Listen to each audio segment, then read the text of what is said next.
روز 30 اپریل سال 2024 گفتگوی تلفنی وزیران خارجه روسیه و تاجیکستان سرگئی لاوروف و سراج‌الدین موریدین صورت گرفته است. وزارت خارجه روسیه گفت که این صحبت با تشبث جانب روسیه صورت گرفته است. صحبت رهبران اداره‌های سیاسی خارجی دو کشور همگی یک روز بعد آن است که سفیر روسیه در دوشنبه سیمیون گریگوریف را به وزارت خارجه تاجیکستان دعوت کرده در رابطه به وضع ناگواری که بر سر مهاجران تاجیک در روسیه آوردند به دستش نوت اعتراضی سپاریدند.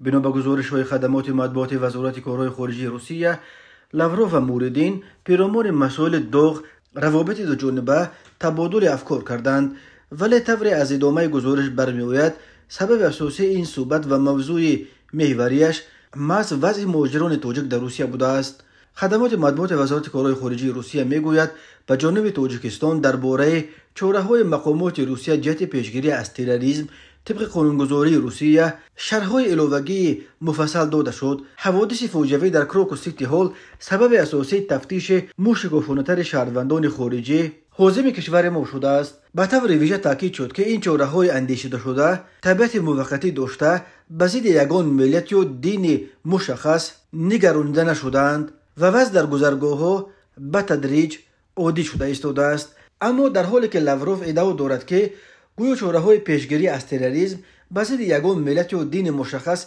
نگرانیده نشدند، اطلاعیه رسمی وزارت خارجه تاجیکستان از آنچه که مسکو میگوید فرق میکند. بر اساس گزارش دفتر تاجیکستان در این صحبت که با درخواست جانب روسیه صورت گرفت، لاوروف و موریدین وضعیت دشواری را که شهروندان تاجیکستان در قلمرو روسیه در نتیجه چاره‌های شدید مقامات روسیه قرار گرفتند بررسی کردند و سرگئی لاوروف درک واکنش جانب تاجیکستان را در این باره اظهار داشته است. سراج‌الدین موریدین تاکید کرده است که چنین برخورد منفی به شهروندان تاجیکستان و نقض گسترده حقوق آزادی‌های آنها به پرینسیپ‌های مناسبت‌های دو جانبه موافقت نمی‌کند. در رابطه با اظهارات لاوروف درباره گویا علیه یگان ملت و دین مشخص روانه نشدن تدبیرهای اندیشیده شده، وزیر تاجیک تاکید کرده است که این با وضع واقعی موافق نیست و عملهای منفی تنها نسبت شهروندان تاجیکستان تطبیق کرده می‌شوند. سراج‌الدین موریدین در این زمینه توجه همصحبتش را به ضرورت رعایت مقررات سندهای اساسی معیار حقوقی دو جانبه و بسیار جانبه که از جمله شرطنامه دوستی، همکاری و کمک متقابله بین جمهوری تاجیکستان و فدراسیون روسیه از 25 ماه سال 1993 و شرطنامه همکاری اتفاقی بین جمهوری تاجیکستان و فدراسیون روسیه به اصل 21 نگرانده شده از 16 اپریل سال 1999 جلب کرده است.